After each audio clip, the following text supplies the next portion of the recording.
kitab Keluaran. Iya. Nah, saudaraku, kalau kita bicara kitab Keluaran ya, ini kitab yang menceritakan bagaimana keluarnya bangsa Israel dari perbudakan di Mesir. Kitab Keluaran diawali dengan kisah tentang Musa. Musa adalah orang yang dipilih Tuhan ya untuk memimpin bangsa Israel. Sebenarnya ada sangat banyak hal-hal yang bisa kita pelajari di kitab Keluaran ini. Dan tanpa panjang lebar, saya akan bertanya sama Ibu Rita, highlight apa nih yang perlu kita perhatikan, sambil kalau saudara ada pertanyaan seputar kitab Keluaran, saudara sudah bisa langsung memulai WhatsApp ke nomor yang ada di layar kaca saudara. Bang, ini mau nanya langsung ke Ibu Rita atau Abang mau ngomong dulu sedikit? Langsung aja. Ya. Oke, Bu, boleh kasih sedikit preview dulu, Bu, tentang kitab Keluaran ini, Bu? Kitab Keluaran, lagi-lagi kita selalu bicara mengenai tipologi yang nanti antitype-nya itu ada di Perjanjian Baru.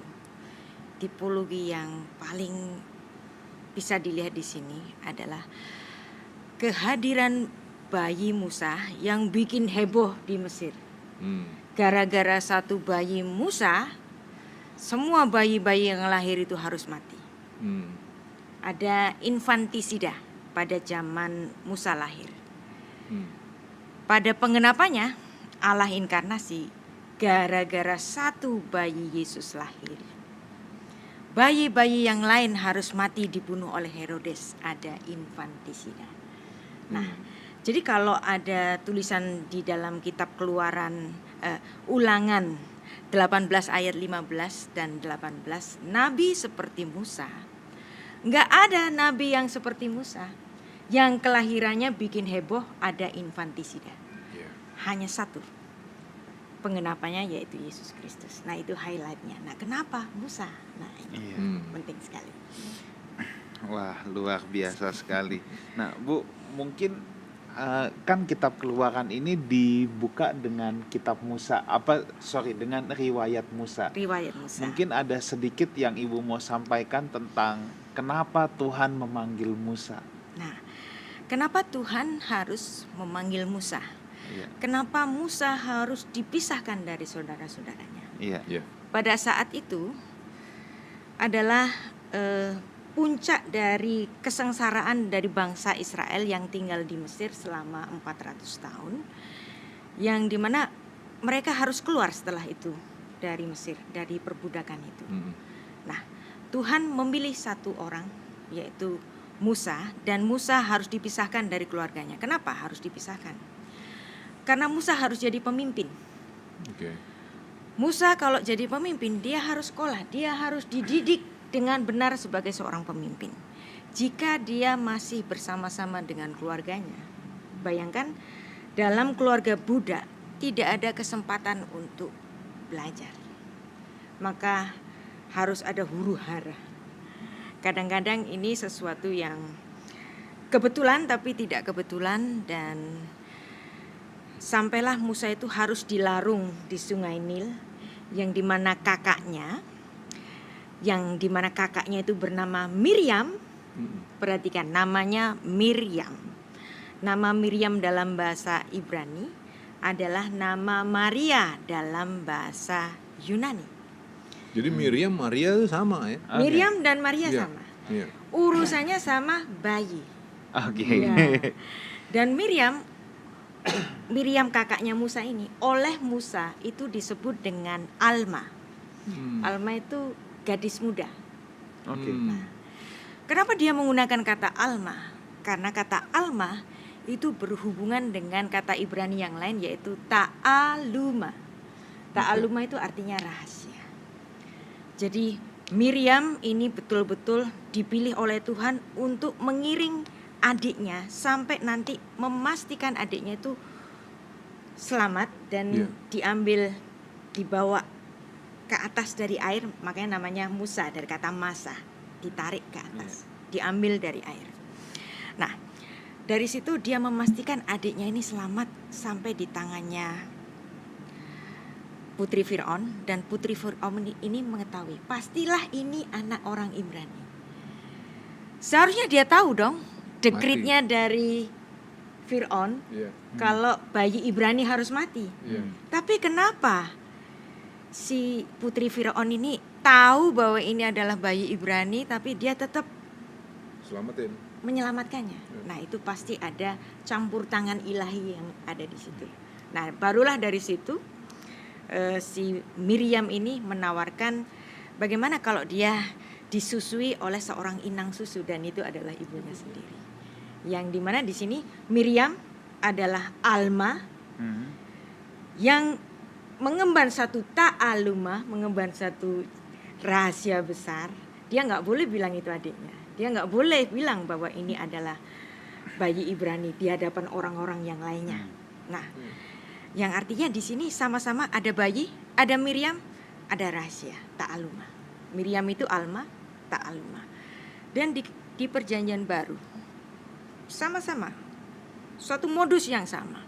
Ada bayi, Iya. ada Miriam, Maria. Iya. Dan Miriam ini adalah perawan Alma yang juga mengemban ta'aluma, satu rahasia besar. Bayangkan Ibu Maria ini menyimpan satu rahasia yang besar sampai betul-betul nanti putranya itu mendeklarasikan dirinya bahwa dia adalah sang Mesias yang dijanjikan itu. Ibunya tutup mulut, tidak berbicara apapun supaya betul-betul anak ini pada saatnya dia melakukan tugasnya itu. Jadi itu namanya ilmu intertekstualitis tadi. Selalu berhubungan. Bu, ini kebetulan kita lagi bicara Musa ya. Ini ada yang tanya tentang Musa nih. Ya, oke. Pertanyaan yang pertama, saudara boleh Langsung keep aja. boleh keep going aja, terus bertanya aja apa yang saudara mau Jadi tanya interaktif. tentang kitab Keluaran ini. Ya. Pertanyaan yang pertama gini, Bu. Kenapa Musa disebut orang yang paling lembut hati? Bahkan dikatakan Musa memandang rupa Tuhan. Bukankah orang yang memandang rupa Tuhan itu mati? Nah, ini pertanyaan yang sangat baik. Pinter. Memang Jadi, iya. Ya, Musa itu bisa berbicara dengan Tuhan, itu dikatakan sebagai panim el panim, dari wajah ke wajah. Dan ini orang Ibrani itu sebenarnya suka ngomong hiperbola. Iya. Nah, Oke. Dan orang Ibrani juga tahu itu adalah hiperbolanya. Oke. Karena dia bicara dengan Allah itu seperti kepada temannya. Menggambarkan hubungan yang Ya, sangat dekat menggambarkan sekali. hubungan yang sangat dekat sekali. Tapi apakah benar Musa bisa melihat wajahnya Tuhan? Kan enggak. Kan ada satu waktu yang dimana Musa itu berkata kepada Tuhan, tunjukkanlah wajahmu kepadaku. Lalu Tuhan mengatakan, tidak ada orang yang dapat melihat wajahku. Kalau dia melihat wajahku, dia akan mati. Iya. Iya. Nah, kemudian tapi aku akan memperlihatkan punggungku. Punggung. Iya. Yang artinya itu sisa dari kemuliaannya. Akharai. Tapi aku akan melihat akharai. Memperlihatkan kepadamu punggungku. Nah, kata belakangku ini bukan arti dalam artian punggung. Itu hanya bahasa antropomorfisme. Iya. Terus kemudian Tuhan menunjuk suatu ceruk di Iya. gunung. Sorry sebentar.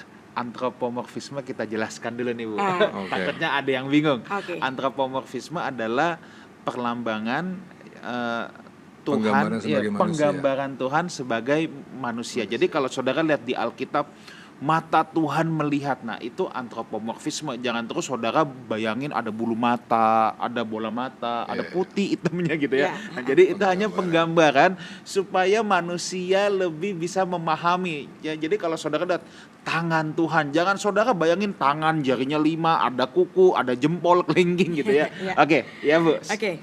Silakan Bu. Jadi di situ Tuhan aku lihatkan punggungku aja. Nah, itu juga bahasa antropomorfisme. Iya. Lalu kemudian Tuhan menyembunyikan Musa pada ceruk gunung. Di situ ada ceruk gunung. Kamu sembunyi di situ. Sebentar aku lewat, nanti punggungku engkau akan lihat.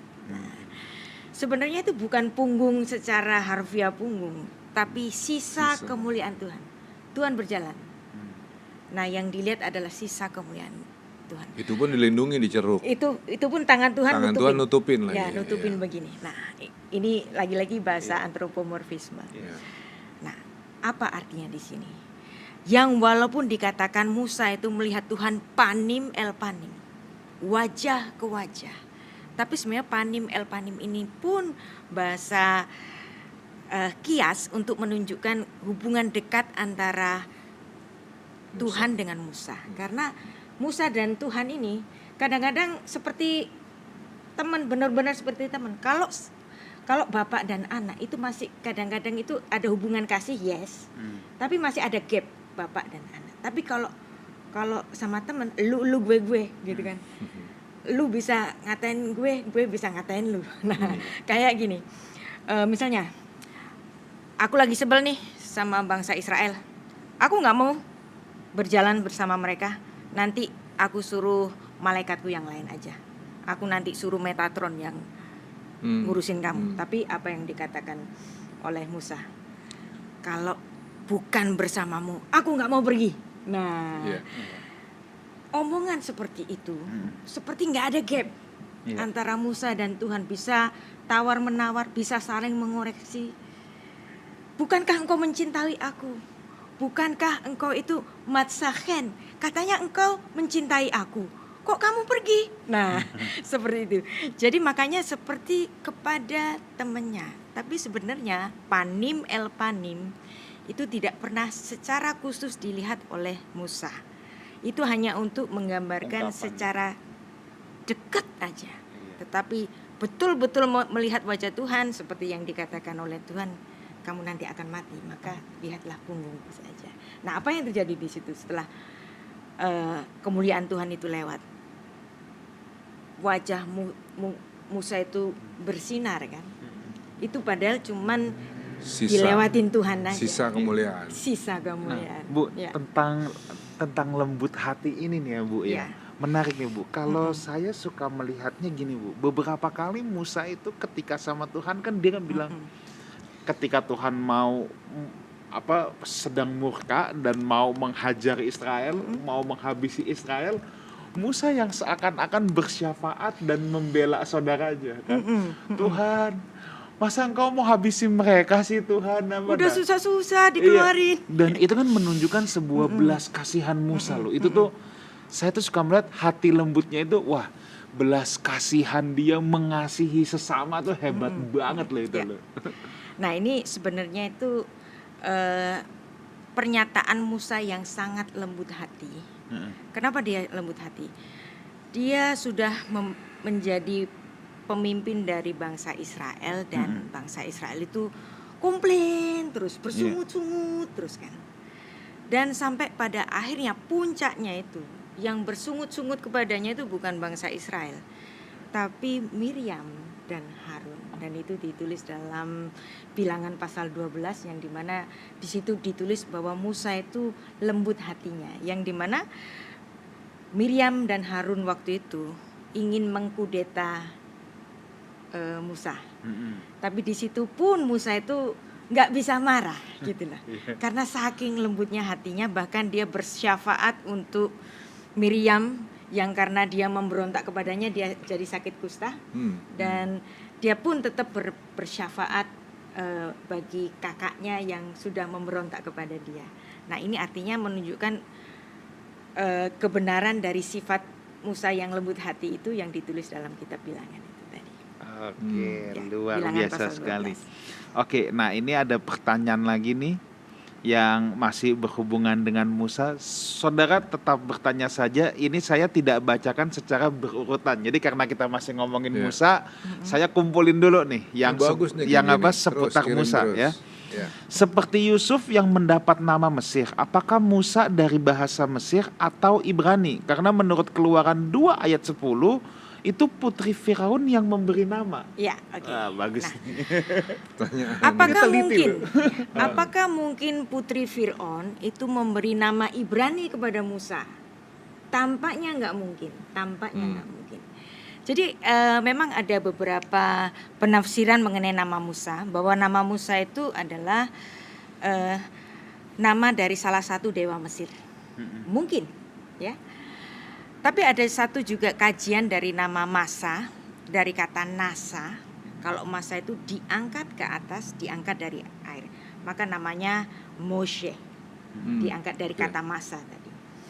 Jadi kita bisa membenarkan dua penafsiran ini, bahwa bahasa Ibrani dan bahasa Mesir waktu itu mungkin ada yang namanya aliterasi, kesamaan bunyi. Ya, yang satu mirip dengan bahasa Mesir untuk nama salah satu dewa Mesir, yang satu memang bermakna bahasa Ibrani. Tapi apa mungkin putri Firaun itu paham bahasa Ibrani? Nah, ini nanti bisa kita lihat dari Musa. Kalau memang Musa itu dididik di istana Firaun, yang notabene harus berbahasa Koptik dong, bahasa orang Mesir. Tapi kenapa Musa kok menulis kitab sucinya itu dalam bahasa Ibrani? Kan nggak mungkin. Apalagi juga ditulis dalam Kisah Para Rasul 7 ayat 22, Pastor Wigan. Ini menarik ini. Kisah Rasul 7:22. Dan Musa dididik dalam segala hikmat orang Mesir, dan ia berkuasa dalam perkataan dan perbuatannya. Nah, ayat ini adalah pemahaman dari semua orang Yahudi melihat bahwa Musa dididik dari segala hikmatnya orang Mesir. Dia berkuasa dalam perkataan dan perbuatannya. Dia berkuasa, dia memiliki kuasa, yang artinya dia adalah pembesar di Mesir, yang artinya dia adalah Prince of Egypt. Nah, Prince of Egypt di sini, apa mungkin bisa bicara bahasa Ibrani gitu kan? Nah, kita harus melihat bahwa ada pembesar di Mesir 400 tahun sebelumnya. Siapa dia? Yusuf ini disebut sebagai Mishneh Lamelek, tahta kedua dari Firaun. Nah, tahta kedua dari Firaun, dan dia adalah orang yang paling bijak di Mesir. Kalau dia menjadi orang yang paling bijak di Mesir dan dia memiliki kekuasaan di situ, coba bayangkan. Dari kurun waktu kekuasaannya itu, Yusuf mendirikan suatu institusi pendidikan. Yusuf mendirikan suatu library dalam bahasa nenek moyangnya, yaitu bahasa Ibrani. Sehingga bahasa Ibrani pun bisa juga dipelajari oleh pembesar-pembesar Mesir, karena mereka juga berurusan dengan orang-orang Ibrani. Dan banyak literatur berbahasa Ibrani gara-gara dahulu ada Yusuf orang Mesir. Jadi seandainya kalau di kemudian hari orang mengatakan Musa nggak mungkin bisa bahasa Ibrani, kita harus melihat bahwa dahulu ada institusi pendidikan yang didirikan oleh Yusuf. Kenapa enggak? Pasti iya. Nah, dan di sini kenapa Musa harus ada di istana Firaun? Di istana Firaun, dia dididik sebagai Prince of Egypt. Putra pertama dari Firaun, dia adalah Ramses, yang akan menjadi Firaun selanjutnya. Nah, sedangkan Musa adalah anak dari putri Firaun, yang artinya dia juga menjadi tahta.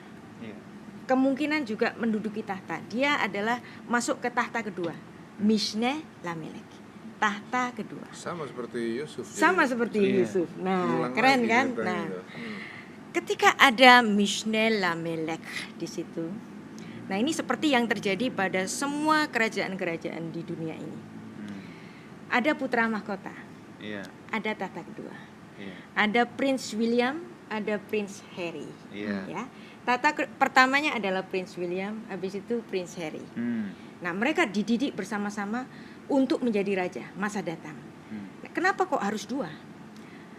Jangan nanti ada apa-apa, nanti nggak ada penggantinya. Maka selalu ada mempersiapkan Mishneh Lamelek.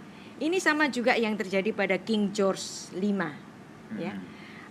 Kakeknya Ratu Elizabeth. Dia punya dua putra. Yang pertama adalah David, yang kedua adalah Prince Albert. Nah, Prince David ini harusnya jadi tahta pertama. Tapi karena dia memilih menikahi janda dari Amerika yang sudah bercerai, karena Raja Inggris adalah kepala dari gereja Anglikan, dia nggak boleh memperistri seorang perempuan yang sudah diceraikan. Maka kemudian dia milih turun tahta ngasih ke Prince Albert.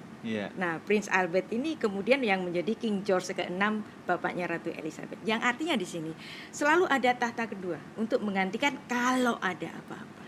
Nah, jadi kita bisa bayangkan di sini Ramses dan Musa dididik bersama-sama untuk menjadi future king. Nah, ini kan luar biasa sekali. Ramses memang jadi King of Egypt. Tapi Musa bisa kita bayangkan bukan menjadi King of Egypt tapi menjadi King of Israel. Ya kan? Dia menjadi pemimpin bangsa Israel. Dia menjadi panglima bangsa Israel. Dia menjadi guru bangsa Israel. Dia menjadi advokat bagi bangsa Israel. Dia menjadi lawyer bagi bangsa Israel.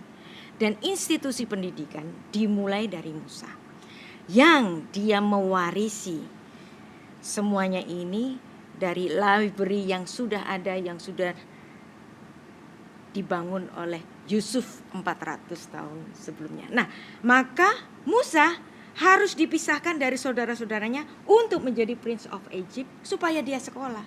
Kalau dia nggak jadi Prince of Egypt, dia nanti bikin batu bata, nggak sekolah. Dia mungkin bisa jadi buta huruf dan yang lain-lain. Apakah ini juga berarti penyebabnya ketika Musa sudah selesai dari padang gurun, Bang? Kalau kita lihat, dia tuh kayak gampang aja untuk ketemu Firaun. Karena memang dia punya akses. Itu brothernya. Tapi yang menarik lagi tetap aja Musa juga harus belajar dari mertuanya ya. Dan ini menarik sekali, Musa jadinya Musa itu berumur 120 tahun. Dan itu menurut orang Israel itu adalah umur yang sempurna. Karena 120 tahun itu adalah 3 kali 40 tahun. Ya. Angka 3. Angka 3 itu adalah the empathic of Semitic triplet. Hasakah. Jadi angka 40 adalah angka generasi. 40 pertama Musa jadi Prince of Egypt. 40 tahun yang kedua Musa dipaksa oleh Tuhan harus keluar dari Mesir. Untuk apa? Untuk dia menjadi pengembara. Untuk dia menjadi gembala. Saat itu dia menjadi pengelana. Maka kemudian kalau dia bisa menulis Eden itu dekat Hawila yang banyak emasnya. Dia memberi keterangan untuk itu. Bisa kita bayangkan bahwa Musa itu dalam 40 tahun yang kedua, dia itu berkelana sampai betul-betul ke tempat Babilonia, di Eden, di Tigris, di Efrat. Dia melihat sendiri, dan ketika dia menulis hukum Taurat di Gunung Sinai itu, dia betul-betul sudah melihat itu semua. Kapan itu semua dilihat? Pada 40 tahun yang kedua. Dan di situ dia tidak mendapatkan kenyamanan sebagai Prince of Egypt. Dia betul-betul dididik oleh Tuhan menjadi orang yang bagaimana dari ketidakkecukupan dia dapat mencukupi dirinya sendiri. Karena dia dipersiapkan oleh Tuhan untuk menjadi pemimpin masa datang. Nah, pemilihan yang kedua ketika Musa berumur 80 tahun dipilih untuk menjadi pemimpin bagi bangsa Israel. Nah, jadi pendidikannya di Mesir 40 tahun, pendidikannya di luar Mesir 40 tahun. Itu semuanya mendukung menjadi modal baginya untuk menjadi seorang pemimpin masa datang. Nah, oke. Jadi nggak selalu kenyamanan. Nah, dan yang juga highlight di situ adalah pendidikan. Jadi di dalam Tuhan ada pendidikan gitu. Nggak ada yang tiba-tiba ujuk-ujuk mistik. Nggak gitu, ada. Jadi selalu proses. Nah Bu, ini ada 2 pertanyaan yang sama ya. Ini sekarang kita udah bergeser nih tentang Musa ketemu dengan Firaun sekarang. Ini pertanyaan yang saya sudah tebak pasti ada, bahwa kenapa Tuhan mengeraskan hati Firaun? Bukankah manusia punya free will dan tidak diciptakan seperti robot? Nah, ini nih konsep mengeraskan hati Firaun selalu akan menjadi pertanyaan nih, Bu. Soalnya kalau Tuhan mengeraskan hati Firaun, ya Firaun berarti nggak salah dong. Nggak salah dong. Kesannya kan, ya pantesan aja dia gitu, orang Tuhan yang bikin yang begitu, gitu loh. Jadi ini seperti yang seperti orang itu kayak kamu dicetak untuk jadi bad guy deh. Kalau dia dicetak jadi bad guy ya nggak apa-apa kan, mendukung suatu peran gitu kan. Nah artinya dia juga ini ada di dalam sesuatu yang sudah ditentukan oleh Tuhan dan dia nggak boleh dipersalahkan. Tapi sebenarnya bukan. Sebenarnya kekerasan Fir'aun itu pada akhirnya itu sebenarnya kekerasan yang sudah ada sebelumnya. Yang sebenarnya kalau kita melihat dari awal sekali ketika Musa itu bertemu dengan Fir'aun bersama dengan abangnya Harun. Itu sudah dikasih tahu, sudah dikasih peringatan kepada Fir'aun. Sebentar, peringatannya itu dalam Keluaran pasal 4 ayat 22 sampai 23. Jadi kerasnya itu bukan pada akhirnya Tuhan mengeraskan, karena kerasnya ini memang kekerasan dari Fir'aun yang memang sudah semulanya. Jadi kalau pada akhirnya Tuhan lebih mengeraskan lagi, itu bukan karena Tuhan, karena memang sejak awalnya Fir'aun ini sudah mengeraskan dirinya. Keluaran 4 ayat 22 sampai 23.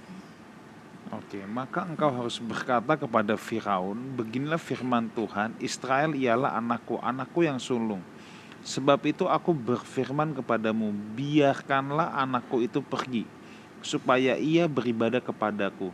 Tetapi jika engkau menolak membiarkannya pergi, maka aku akan membunuh anakmu, anakmu yang sulung.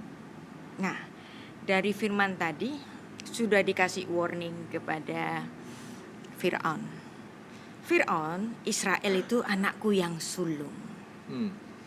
Kenapa kok dikatakan bahwa Israel adalah bangsa pilihan Tuhan yang sulung? Karena memang pemilihan ini sudah sejak mulanya. Jadi sejak Kejadian pasal 3 ayat 15, Tuhan sudah menyebut tumit. Tumitnya akan remuk. Si tumit itu akan remuk. Si keturunan tumit itu akan remuk. Nah, nama leluhur Israel yang mengandung kata tumit adalah Yakub, Yaakov, Akef, Yaakov. Yang artinya nama Yakub itu sudah disebut oleh Tuhan sejak kitab Kejadian di Taman Eden. Dan betullah Tuhan betul-betul memilih satu jalur yang khusus. Dari Adam Tuhan memilih Set, dari Set Tuhan memilih Nuh, dari Nuh Tuhan memilih Sem, dari Sem Tuhan memilih Abraham, dari Abraham Tuhan memilih Ishak, dari Ishak Tuhan memilih Yakub. Yang sudah Tuhan ucapkan sejak di Taman Eden. Yang artinya ini betul-betul sulung karena sudah diucapkan di Taman Eden. Nah, warning kepada Fir'aun itu, ini anakku yang sulung. Kalau kamu gagal membebaskan putraku yang sulung, aku akan menyerang anak sulung. Nah, tapi Tuhan itu bukan Tuhan yang tiba-tiba itu menghukum. Tuhan kalau menghukum itu selalu dengan warning. Ya. Ada 10 tulah, dan tulah yang terakhir kematian anak-anak sulung itu ditaruh yang terakhir. Yang pertama adalah air menjadi darah. Dan itu bisa dibereskan oleh tukang-tukang sihir di Mesir. Maka Fir'aun itu mengeraskan hatinya. Dan kemudian tulah yang kedua, kata, bisa diurusi oleh para dukun-dukun di Mesir. Dia mengeraskan hatinya.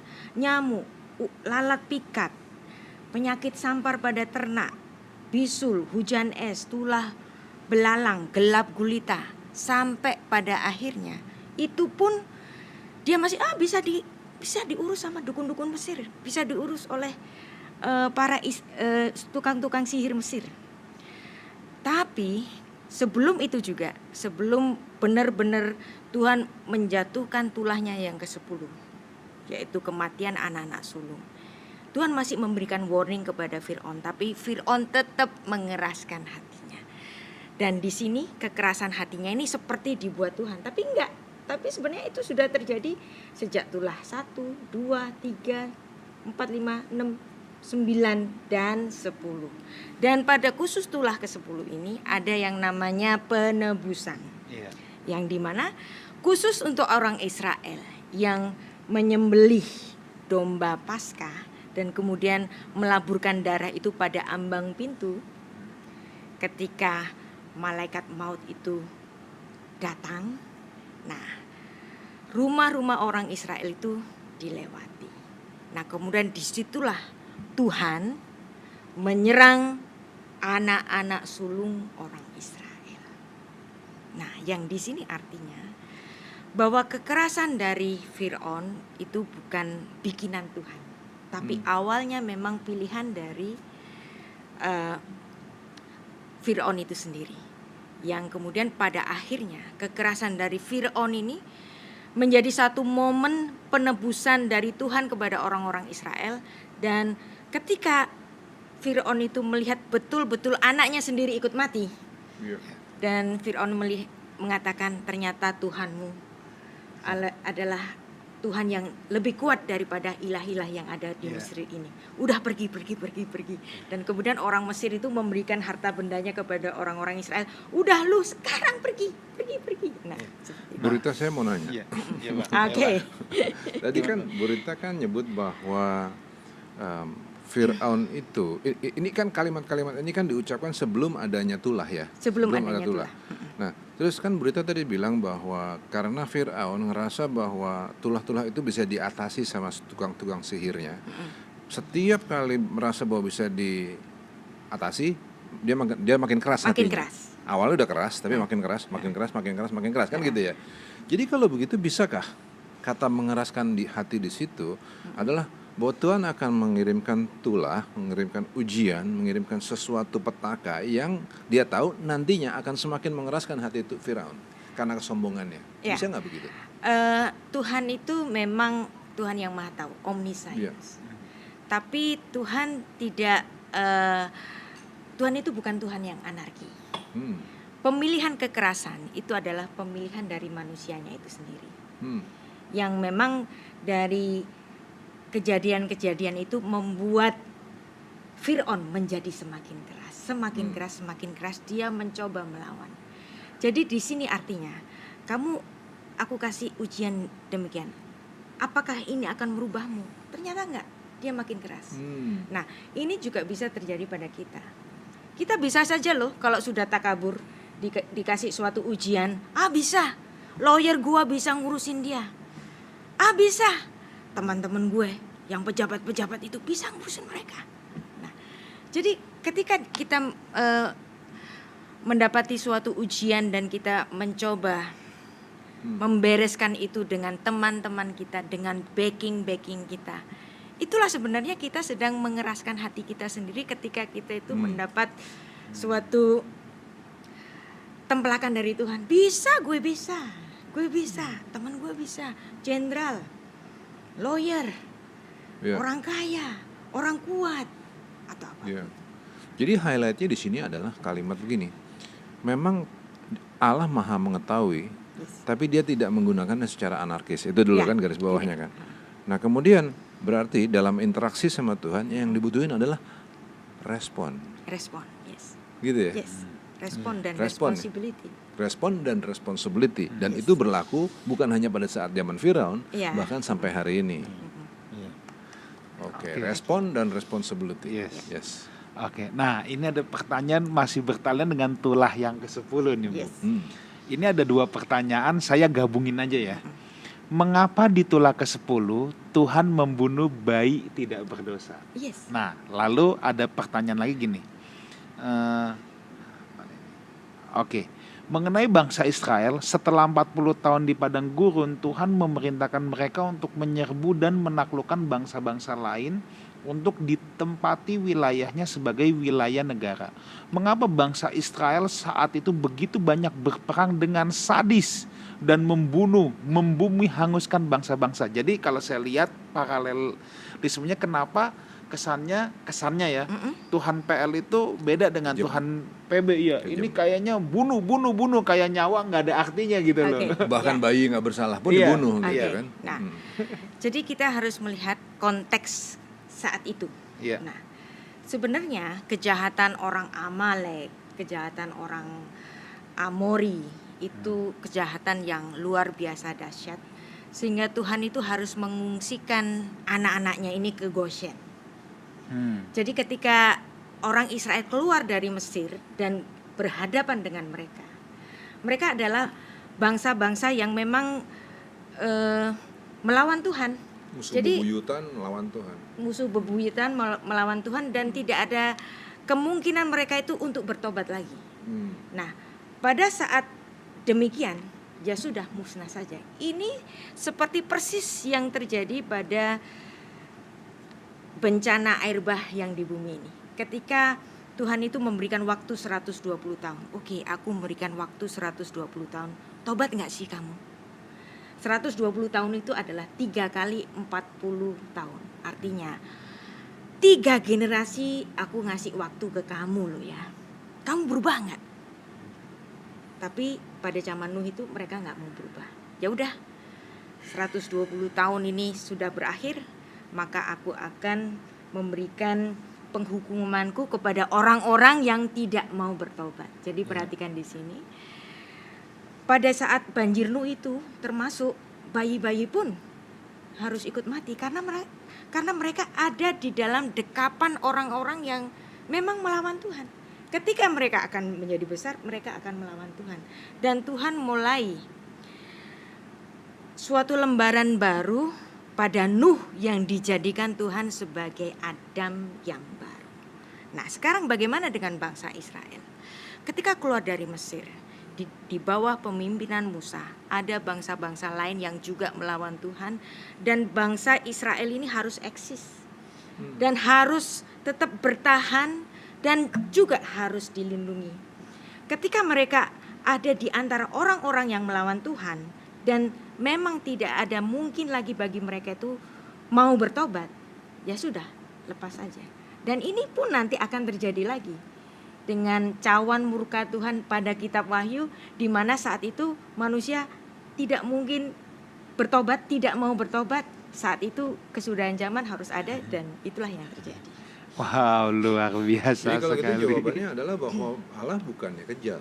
Ya, selalu ada waktu. Tapi sekali beda. lagi respon Ya. itu yang diperlukan kan. Respon ini bisa jadi related sekali karena banyak orang-orang yang ngaku beragama, katakanlah ngakunya Kristen ya kan. Kristen. Nah ini dia nih. Dari tadi saya ngaku ucap Kristen. Ngakunya Kristen gitu kan. Tapi nggak ada responnya, nggak ada respon yang baik. Kalau Allah maha adil, maha setia dan maha rendah hati, maka kita kan harus punya respon yang sama ya kan. Tapi ya gitu, orang Kristen ini banyak yang kemudian memanfaatkan Allah. Ini yang ngeri ya gitu kan. Ya. Oke. Nah Bu, ini ada pertanyaan lanjutannya Bu. Ya. Kenapa Tuhan sampai mau membunuh Musa? Oh, Oke. ya. Nah, Ini pertanyaan Selalu super sepanjang keren. zaman. Iya, Keren. ini juga yang selalu Ya, ditanya. nih. kenapa Tuhan kok mau bunuh Musa? Iya. Kenapa? Pada pilihan akrab, lembut hati. Lembut hati, tapi Tuhan kok mau bunuh Musa? Ketika Tuhan mengancam membunuh Musa adalah pada saat dia lupa menyunat Yes. putranya. Keluaran berapa itu? Keluaran 10 ya kalau nggak salah. Bentar. Tuhan Membunuh Musa itu keluaran berapa ya? Biarin Pastor Wigan Iya. cari. Oke. Hmm. Kita baca pada Keluaran 4 ayat 24. Oh, keluaran 4 justru ya. Ya. Masih dalam konteks kitab Keluaran. Oke, tetapi di tengah jalan di suatu tempat bermalam Tuhan bertemu dengan Musa dan berikhtiar untuk membunuhnya. Ya. Ya itu. Nah, dan menariknya Mm-mm. ayat 25 Pastor Wigan dan 26. Ya. Lalu Sipora mengambil pisau batu, dipotongnya kulit katan anaknya, kemudian disentuhnya dengan kulit itu kaki Musa sambil berkata, sesungguhnya engkau pengantin darah bagiku. Lalu Tuhan membiarkan Musa. Pengantin darah kata Sipora waktu itu karena mengingat sunat itu. Nah, dari kata pengantin darah, bahasa Ibraninya adalah khatan damim. Khatan damim itulah yang muncul dalam bahasa Indonesia bahwa sunat itu kitan. Kitan itu dari kata khatan. Khatan itu pengantin laki-laki. Nah, menikah dalam bahasa Ibrani itu lehit katen. Itu pakai gaya bahasa resiprokal. Kalau pengantin kan laki-laki dan perempuan. Jadi harus ada 2 orang bersepakat sehingga mereka itu menikah. Lehit katen. Jadi khatan dengan ada halanya. Nah, itu 2. Tapi kalau pengantin sunat itu kan sendirian. Jadi dia pengantin sunat. Jadi kalau bahasa Indonesia mengatakan ada pengantin sunat. Karena memang pengantinnya cuma 1. Yaitu si khatan damin yang seperti yang dibicarakan oleh Sipora ini. Kenapa Sipora kok tahu suaminya mau dibunuh Tuhan? Oh ya, dia lupa menyunat anaknya. Nah, penyunatan bagi anak itu seharusnya pada umur 8 hari. Nah, karena Musa ini memang dibesarkan di istana Fir'aun, kemungkinan dia tidak memahami tatanan-tatanan dari orang Semit. Sedangkan Sipora ini adalah putri dari Jitro. Jitro adalah imam dari orang Midian.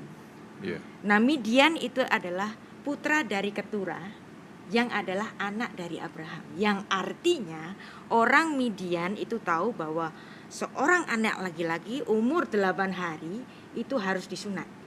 Tapi si Musa lupa. Kenapa Musa harus mati kalau Musa itu harus Tuhan strict banget. Nah, ini balik lagi ke kitab Kejadian di Taman Eden. Hari apa? Hari keberapa Adam itu berbuat dosa? Kira-kira hari apa? Tuhan menciptakan langit dan bumi dan isinya itu selama 6 hari. Dan kemudian pada hari yang ke-7 Tuhan menguduskannya. Artinya Adam berdosa pada hari yang keberapa? 8. Hari yang ke-8. Dengan asumsi Yom itu juga masa ya. Masa yang ke-8 gitu. Hari yang ke-8. Artinya kapan Tuhan mengadakan tukar guling kematian? Pada hari yang sama. Hari ke-8. Itulah kenapa nanti penyunatan kepada orang-orang Israel keturunan Abraham ini adalah anak-anak yang berumur 8 hari. Itu sebagai suatu perjanjian darah seperti yang ada di Taman Eden. Upah dosa adalah mati, harus ada perjanjian darah. Musa lupa mengkitan anaknya ketika umur 8 hari. Kamu Musa harus mati. Ini seperti suatu tipologi. Kalau Tuhan lupa mengirim anaknya, kamu mati. Kalau Tuhan lupa mengirim anaknya, kamu mati. Jadi tipologinya itu. Nanti pemenuhannya di Yesus yang dikirim. Kenapa Yesus bangkit pada hari Minggu? Hari Minggu itu hari Ahad yang terjadi setelah hari Yom Syafat, Yom Shefi'i. Hari ke-7. Setelah hari ke-7, hari ke-8. Itulah kenapa Yesus bangkit pada hari yang ke-8 untuk sebagai pemenuhan. Inilah batu yang terguling itu pada hari yang ke-8 aku bangkit kembali, aku sudah menebus kalian semua. Hari ke-8. Jadi angka 8 itu erat sekali dengan diri Yesus Kristus. Kalau bayangkan ya, Bapak Gereja Hippolytus pada abad kedua Masehi, dia menuliskan kelahiran Kristus itu 8 hari sebelum kalender Januari. Dia menuliskan di Commentary of Daniel. Dia mengatakan bahwa Mesias kita itu lahirnya 8 hari sebelum kalender Januari. Apa susahnya buat Hippolytus mengatakan Yesus Kristus itu lahir pada 25 Desember? Kenapa dia ngomong 8 hari sebelum kalender Januari? Berarti 1 Januari itu adalah hari ke-8 dari Yesus Kristus itu lahir. Nah, kenapa 8? Bapak gereja itu banyak sekali dikata-katain oleh Kristen-Kristen yang nggak ngerti. Katanya Bapak gereja itu sudah tercampuri paganisme. Nah, maka kita harus pakai nama Yahweh, gitu kan. Nah, kan selalu begitu. Sejak Bapak gereja itu sudah terkontaminasi dengan paganisme Romawi. Tapi justru Bapak gereja Hippolytus ini, dia adalah murid dari Irenaeus. Irenaeus murid dari Polikarpus, Polikarpus murid dari Yohanes. Di bawah himpitan dari Emporium Roma yang menganiaya murid-murid Kristus pada zamannya, Hippolytus tidak pernah kehilangan jati dirinya sebagai murid dari Yesus orang Nazaret, orang Yahudi. Sehingga dia khusus menyebutkan angka 8 dalam bukunya bahwa Yesus lahirnya 8 hari sebelum kalender Januari. 8 itu identitas Yesus, Yes. diterapkan pada kelahiran. Yes. Keren, Jadi keren. Yesus lahir 25 Desember. Yes. Siapa yang bilang? Hippolytus. Jadi permainan-permainan kata begitu tuh di dalam Alkitab banyak sekali, Banyak sekali, yang ya. terakhir menjadi hilang dalam penerjemahan sebetulnya ya. Seolah-olah Tuhan kok jahat banget sih sama Musa. Itu adalah sebagai pelambangan. Bayangkan kalau aku lupa mengirim Yesus untuk kamu, kamu mati. Iya. Lagi pula gini kan, toh kan tidak dibunuh Musa ini, ya kan? Kan Tidak diancam. dibunuh, diancam untuk dibunuh. Supaya kemudian terjadilah suatu kebaikan, seperti di push forward Ya. gitu kan, Nah, berarti kan. Sipora sebagai putri dari Imam Midian, dia tahu ketentuan ini. Ya. Maka kemudian dia berujar. Nah, jadi hukum itu kan selalu harus ada amar hukum. Nah, di sini seolah-olah si Sipora itu menggantikan suaminya melakukan suatu amar hukum. Ini hatan damim. Oke. Engkau hatan damim bagiku. Maka Tuhan, oke, sudah terjadi perjanjian darah itu. Tuhan nggak jadi bunuh Musa. Oke, wow, luar biasa. Saudara, kita masih ada waktu ya. Silakan bertanya. Saya sambil menyelesaikan pertanyaan yang sudah masuk. Ini ada dari Ibu Alin nih, Bu. Oke. Oke. Ini ada hubungan dengan kitab Keluaran dan orang Israel, tapi dia bermula dari Kejadian 50 ayat 14 dulu. Ya. Bunyinya, setelah ayahnya dikuburkan, Yakub maksudnya, pulanglah Yusuf ke Mesir. Jadi dia balik ke Mesir lagi. Oke. Dan saudara-saudaranya semua turut pergi ke sana bersama-sama dengan dia untuk menguburkan ayahnya itu. Ya. Nah, pertanyaannya ini cerdas ini. Kenapa anak-anak Yakub yang lain selain Yusuf ikut kembali ke Mesir? Kenapa nggak tetap tinggal di Kanaan aja? Bukankah masa kelaparan sudah berlalu? Seandainya mereka di Kanaan, mereka kan tidak akan mengalami perbudakan. Oke. Ya. Perbudakan adalah sesuatu yang sudah diucapkan oleh Tuhan sebagai suatu nubuat. Di mana itu ditulis? Dalam Kejadian pasal 15 kepada Abraham. Kejadian 15 ayat 13 sampai 16. Tolong Pastor William. Oke, firman Tuhan kepada Abraham, ketahuilah dengan sesungguhnya bahwa keturunanmu akan menjadi orang asing dalam suatu negeri yang bukan kepunyaan mereka, dan bahwa mereka akan diperbudak dan dianiaya 400 tahun lamanya. Tetapi bangsa yang memperbudak mereka akan kuhukum, dan sesudah itu mereka akan keluar dengan membawa harta benda yang banyak. Tetapi engkau akan pergi kepada nenek moyangmu dengan sejahtera, engkau akan dikuburkan pada waktu telah putih rambutmu. Tetapi keturunan yang keempat akan kembali ke sini, sebab sebelum itu kedurjanan orang Amori itu belum genap. Nah, kenapa kok orang Israel itu harus kembali ke Mesir? Ini memang karena kalau dilihat secara gampang saja, memang Yusuf itu menyediakan suatu tempat yang nyaman bagi semua keturunan Yakub, ada di suatu tempat namanya Goshen. Iya. Nah, di Goshen itu mereka boleh bercocok tanam, mereka boleh beternak, mereka boleh menggembalakan kambing domba, dan mereka boleh mempersembahkan kambing domba kepada Tuhan. Sedangkan kambing domba di Mesir itu adalah sesuatu yang dilarang untuk dimakan. Jadi kalau orang Israel nggak mau makan babi, orang Mesir justru makan babi. Tapi mereka justru mengharamkan makan kambing domba. Nah, tapi mereka diperbolehkan menyembelih kambing domba sebagai makanan dan persembahan untuk Tuhan di Goshen. Jadi Goshen ini adalah suatu area yang khusus yang seperti punya hukumnya sendiri. Jadi kalau misalnya di China itu ada one country two system, Bonded area lah. ya border area. Ya. Jadi Goshen ini seperti border area yang punya hukumnya sendiri. Iya. Nah, di situ sudah ada kenyamanan, dan yang menguburkan jasad dari Yakub ini kan tentu nggak semuanya. Anak-anak kecil kan tentu nggak diajak. Mereka masih tinggal di Goshen. Maka kembalilah mereka di Goshen.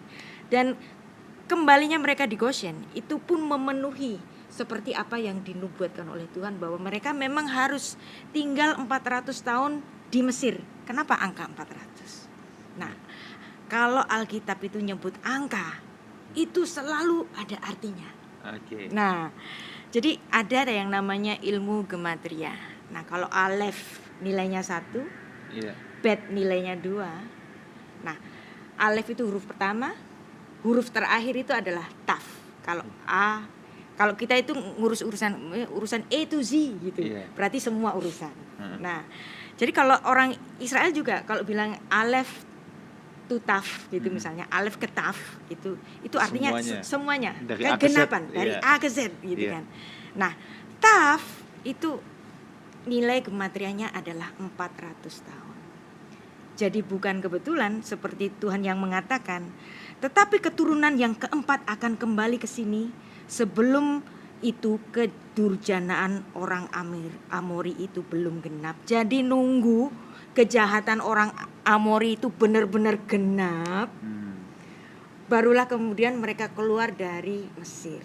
Nah, kejahatan orang Amori itu belum genap sebelum orang Israel itu keluar dari Mesir. Maka kalau kemudian nanti ada suatu perang antara Israel dengan orang Amori ini yang dihabisi sak ternak-ternaknya, sak anak-anaknya semua, karena mereka itu masuk kepada suatu kedurjanaan yang sudah tidak mungkin bertobat lagi. Jadi genap itu maksudnya full. Top, Luar biasa gitu. Luar biasa. Nah, jadi memang harus tinggal di Mesir 400 tahun. Iya. Providensia dari Tuhan. Iya. Dan sebenarnya Goshen itu sendiri kan juga Yusuf yang udah men-set up kan. Iya. Ketika dia bilang sama kakak-kakaknya, nanti kalau Firaun tanya jawab begini. Ya kan? Ya. Oke, wow, asik banget. Nah, ini Bu, masih ada nih Bu. Shalom semua, mau nanya, siapa nama Firaun yang mengejar Musa? Ramses. Jadi selama Musa itu hanya satu Firaun ya? Ya. Atau sempat berganti? Bapaknya kan sebelumnya. Oke. Tentu saja. Dan yang membunuh bayi-bayi pada zaman Musa itu bapaknya Ramses. Nah, kemudian ketika Musa yang mengganti Musa setelah dewasa, dan yang mengganti jadi Fir'aun ini adalah Fir'aun yang lain, tentu saja adalah putra dari Fir'aun sebelumnya. Oke Bu, last question karena ini membahas kitab Keluaran, Exodus ya. Waktu kita juga udah nggak panjang, jadi saya mesti tanya ini tentang Paskah Bu. Kayaknya tidak lengkap membahas kitab Keluaran kalau tidak dijelaskan tentang Paskah. Nah, Paskah itu adalah ciri khas dari kitab Keluaran ini, Exodus. Kalau di Perjanjian Lama orang itu ditebus dan kemudian keluar dari perbudakan dari Mesir. Di Perjanjian Baru ada Paskah yang membawa kita keluar dari perbudakan dosa. Jadi selalu ada tipologi, ada archetype. Nah, jadi ketika ada dosa dan itu membuat kita menjadi terbelenggu, dan itu ada satu juru selamat. Nah, yang menarik di sini ada satu yang menarik.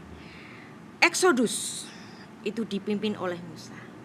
Ketika masuk ke tanah perjanjian, apakah Musa yang mengantar?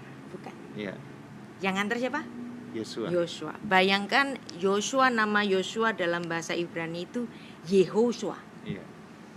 Ternyata Yehoshua adalah nama yang sama dengan nama Yesus. Iya. Kenapa kok Tuhan tuh nggak milih nama yang lain? Yang lain kayak, kenapa kok pakai nama yang sama? Ini juga menjadi satu tipologi dan antitype. Bahwa kalau Yosua mengantarkan ke tanah perjanjian, siapa nanti yang ngantar kita ke tanah perjanjian di langit baru bumi yang baru, rumah Bapa yang ada banyak tempat, namanya juga Yehoshua. Jadi selalu ada hubungannya, nggak pernah ada sesuatu yang berdiri sendiri. Wow, luar biasa. Di situ yang orang suka bilang, dari perjanjian lama sampai perjanjian baru tuh benang merahnya terjalin lengkap gitu ya. Cuma selama ini saya mikir, benang merah tuh apa sih? Benang merah tuh apa sih? Ternyata kayak gini-gini pengulangan. Yehoshua di PL, Yehoshua juga yang di PB gitu ya. Dan sedikit saja. Iya. Tuhan itu dalam perjanjian lama disebut sebagai Allah penebus. Hagoel. Goel. Ya, sesuatu yang menggelinding, menebus. Orang Israel keluar dari Mesir itu ditebus dengan darah oleh Hagoel. Dan kemudian ketika masuk di tanah perjanjian, ini menarik sekali. Ketika masuk di tanah perjanjian itu dikatakan bahwa orang Israel, ini dibaca aja, ini menarik sekali. Keluaran 16 ayat 35. Oke, Keluaran 16 ayat 35. Orang Israel makan mana 40 tahun lamanya sampai mereka tinggal di tanah yang didiami orang. Mereka makan mana sampai tiba di perbatasan tanah Kanaan. Oke. Ya, ini menarik sekali. Wow. Makan mana 40 tahun? Emang nggak minum? Oh. Nggak pernah kepikir ya? Iya, minumnya di mana nih? Emang nggak minum? Saudara Terus pernah nggak pikir di mana bangsa Israel minum mereka di padang gurun? Nah, kok cuman mana udah. doang? Makan udah, minum kan belum. Makan udah dijamin oleh Tuhan selama 40 tahun. Tapi kok minumnya kagak? Iya. Nah, ini menarik. Mukjizat air itu hanya ditulis dalam 2 peristiwa saja. Keluaran pasal 17 dan Bilangan pasal 22. Keluaran pasal 17 ketika orang Israel itu baru mendapat mukjizat kehidupan, ya, kemudian menyeberang di Laut Merah, masuk ke padang gurun, nggak ada air, langsung teriak, mana air? Kamu bikin kami mati di sini, mendingan mati di Mesir aja. Iya. Nah, lalu kemudian ada mukjizat dari batu yang kemudian mengeluarkan air. Nah, terakhir pada saat mau masuk ke tanah perjanjian, yaitu dalam Bilangan pasal 22 ketika Miriam itu mati, ya. Bilangan 20 ayat 1 sampai 2, Pastor Wigan. 20 ya. Oke. Kemudian sampailah orang Israel, yakni segenap umat itu ke padang gurun Zin pada bulan pertama, lalu tinggallah bangsa itu di Kadesh. Matilah Miriam di situ dan dikuburkan di situ. Pada suatu kali ketika tidak ada air bagi umat itu, berkumpullah mereka mengerumuni Musa dan Harun. Jadi ini balik ke tempat awal lagi ya? Ya. Oke. Sebenarnya bukan, tapi namanya dinamakan yang sama. Oh, Ya, oke. oke. Lokasinya beda ya, Di hanya Kadesh, ya, dinamakan karena itu di Kadesh. sama. Oke. Dan bertengkarlah bangsa itu dengan Musa, katanya, sekiranya kami mati binasa pada waktu saudara-saudara kami mati binasa di hadapan Tuhan. Ya. Nah, jadi menurut tradisi orang Yahudi, ternyata apa yang terjadi pada Meriba yang ditulis pada kitab Keluaran pasal 17 itu, ternyata batu itu tidak diam. Batu itu terus menggelinding, galal. Ada kata GL lagi. Tuhan sang penebus itu Hagoel. Ini galal, menggelinding terus, mengikuti nanti kalau orang Israel berhenti dan mereka berkemah. Batu itu yang dinampakkan sebagai sumur Miriam atau Beerah Shel Miriam. Jadi sumur Miriam. Kenapa kok disebut sebagai sumur Miriam? Karena bagi orang Israel gara-gara Miriam mati, kemudian mereka kekurangan air lagi. Berarti mukjizat air itu berhubungan dengan Miriam, yang dimana Miriam memang selalu berhubungan dengan air, menjaga Musa ketika di Sungai Nil. Nah, jadi selalu berhubungan dengan itu. Yang artinya dalam 40 tahun batu itu terus menggelinding, mengeluarkan air bagi orang Israel. Cuman ini nggak pernah dibaca oleh para artis, para yang membuat ilustrasi tentang eksodusnya orang Israel. Kan cuman kemah-kemah aja, nggak pernah ada gambar batu yang keluar dari air di padang gurun. Padahal ini menurut pemahaman orang Yahudi itu mereka memahami bahwa sumur Miriam itu ikut menggelinding. Dan ternyata apa yang dipahami oleh orang-orang Israel itu juga dipahami oleh Rasul Paulus. Jadi, dan itu ditulis dalam 1 Korintus 10 ayat 4. Pastor Wigan. Dan mereka semua minum minuman rohani yang sama, sebab mereka minum dari batu karang rohani yang mengikuti mereka. Dan batu karang itu ialah Kristus. Nah, yang artinya di sini, dia ngulang cerita yang artinya di sini, apa yang ditulis dalam kitab tradisi Yahudi dalam Syabat 35a itu, bahwa batu itu sebenarnya menggelinding mengikuti perjalanan orang Israel selama 40 tahun. Apa yang ditulis dalam kitab tradisi Yahudi ini pun ada dalam pemikiran Rasul Paulus, yang dimana batu itu terus mengikuti. Dan batu itu adalah Kristus. Dan Kristus adalah sumber dari air hidup. Nah, jadi kalau seandainya di sini ada banyak orang mengatakan itu mau ngajarin kita jadi Yahudi deh, mau ngajarin kita jadi Yudaisme deh. Ngapain itu ngutip-ngutip kitab Syabat 35 soal batu menggelinding? Ternyata enggak. Ini kalau misalnya saya mengutip satu kitab tradisi Yahudi, itu bukan sedang jangan takut, itu saya sedang menjejalkan pemahaman Judaism ke Kristenan. Tidak lagi bikin itu.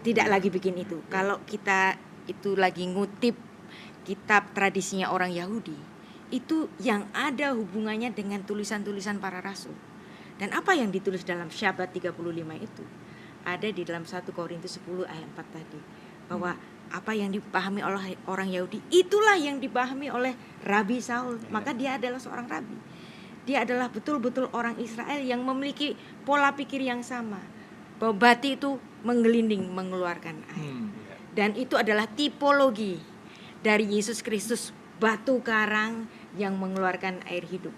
Pastor Wigan. Wow, luar biasa sekali. Bang, ada yang mau ditanyakan lagi? Kita sudah running out of time, tapi tidak apa, kita overtime sedikit, ini seru. Nggak ada yang mau ditanyakan, tapi mau highlight apa yang barusan Ibu Rita sampaikan.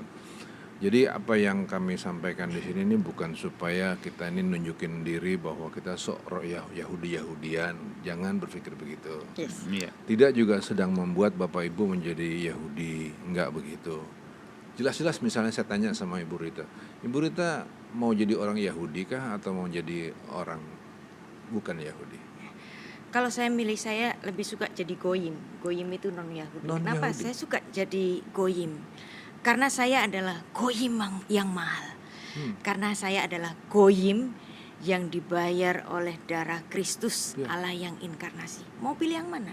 Israel secara jasmani atau menjadi goyim yang mahal, ditebus oleh darah Kristus? Nah, jelas kita pilih bahwa kita adalah goyim yang ditebus dengan darah Yesus. Jadi berbahagialah kita sebagai orang-orang yang hidup hari ini, orang-orang Kristen yang sehat, yang ditebus dengan darah yang mahal. Nah, kalau kita bicara tentang latar belakang Yahudi dan lain-lain, tujuannya cuma satu, supaya ketika kita baca misalnya 1 Korintus 10 ayat 4, jujur deh, kalau nggak ada pemahaman begini kan kita nggak ngerti kan. Apa sih maksudnya mengiringi, batu yang mengiring, batu karang yang adalah Yesus, kita kan nggak ngerti. Tapi ketika kita ngerti bahwa ini ternyata ada latar belakangnya di PL, kita kan jadi, oh wow, gitu. Itu aja kok sebenarnya tujuannya. Terima kasih. Oke, baik, thank you so much Ibu Rita atas malam hari ini di ngobras kita, ngobrol santai kita ngobrol santai yang nggak santai. Yang mikir tapi seru. Ya. Oke Bu, mungkin ada satu kalimat closing statement buat kita semua. Ya. Kitab Keluaran adalah kitab keluaran, Exodus, yang artinya keluar dari perbudakan dari Mesir untuk menjadi orang bebas. Ya. Dan itu kita sudah dapatkan penggenapannya bahwa kita pun sudah Exodus dari penjajahan atas dosa-dosa, ditebus oleh darah Kristus yang nanti akan mengantar kita kepada rumah Bapa. Yohanes pasal 14 1 ayat 6. Kalau rumahnya nggak banyak, Tuhan gak bilang kalau banyak aku bilang banyak, kalau dikit aku bilang dikit, tapi ini banyak, kamu semua bisa masuk ke sana. Yuk ikut aku, kata Yesus. Kalau saya mau ngingetin lagi kepada Bapak Ibu bahwa berjalan di dalam Tuhan itu berarti adalah proses terus-menerus belajar. Musa dikasih kesempatan untuk belajar dan belajar lagi. Nah, kita juga harus menjadi orang-orang yang terus-terusan mau belajar. Ya, oke. Kalau dari saya, tipologi Israel keluar dari perbudakan di Mesir, antitipenya adalah orang percaya yang dibawa keluar dari perbudakan dosa. Bangsa Israel yang mau terus dikit-dikit bersungut-sungut kembali ke Mesir itu seperti orang Kristen yang sebenarnya sudah ditebus oleh Kristus tapi terus mau memperhambakan dirinya lagi kepada dosa. Saudara, tanggalkan perbudakan dosa itu, dan sebenarnya yang Tuhan mau untuk memasuki tanah Kanaan adalah gampang kok kalau Tuhan mau bawa Israel langsung masuk ke tanah Kanaan. Tapi kan ada mentalitas yang harus diubah dulu. Itulah sebabnya sekarang Kristus juga memproses kita ya, supaya kita siap memasuki tanah Kanaan surgawi yang dijanjikan oleh Bapa. Oke, Ibu Rita, thank you so much untuk malam hari ini. Thank you so much. Dan semuanya. Thank you. Saudaraku, minggu depan kita masih sama-sama Ibu Rita loh. Ya, wah, kita dapat 2 minggu berturut-turut. Minggu depan kita masih ngobras Alkitab Menara Babel. Kita mau bicara tentang Menara Babel. Ini kenapa kok jadi mundur lagi? Enggak, ini sebenarnya bukannya mundur, tapi kita melihat ada satu tema khusus yang jarang dibahas tapi ini sangat penting ya, tentang Menara Babel. So pastikan minggu depan kita mau belajar tentang Menara Babel. Biarpun itu hanya ada di Kejadian 11 ayat 1 sampai 9, tapi justru di situ ada banyak kebenaran. Ya, maknanya luar biasa sekali yang saudara bisa pelajari. Oke, see you next week. Masih bersama saya, Pastor Ruli dan Ibu Rita minggu depan di acara Ngobras Alkitab, ngobrol santai Alkitab di We Talk No I But We Let's Talk Together. God bless you. Tuhan berkati.